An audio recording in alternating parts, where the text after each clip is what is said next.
Well, hello, Kenneth. Well, let's take a look at you. He's got some hair problems, some skin problems. The swaying or stereotypic behavior can sometimes be a sign that an animal isn't getting all of its physical and mental needs met. The first challenge is trying to sort through the circus papers, which are all in Spanish. Yeah, this is a mackerel, the Sala.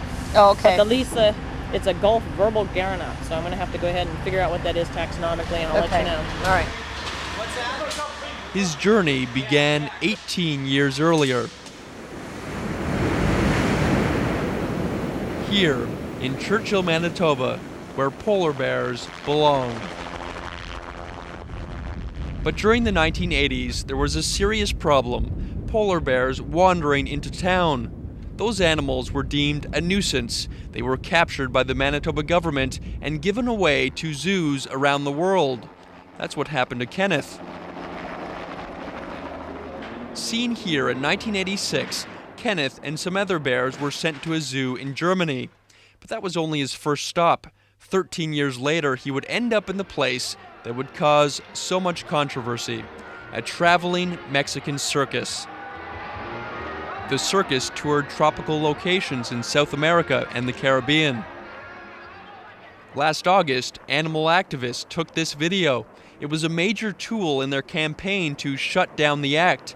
They said the bears were suffering from the intense heat and that there was little access to water and air conditioning. They also alleged physical abuse and poor diet.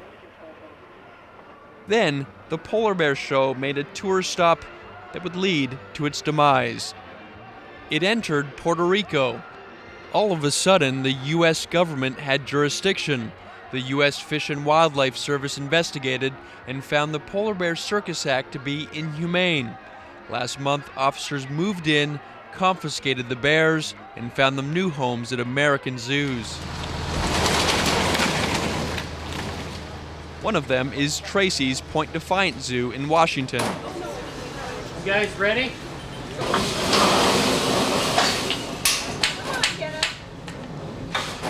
Tracy watches the first tender steps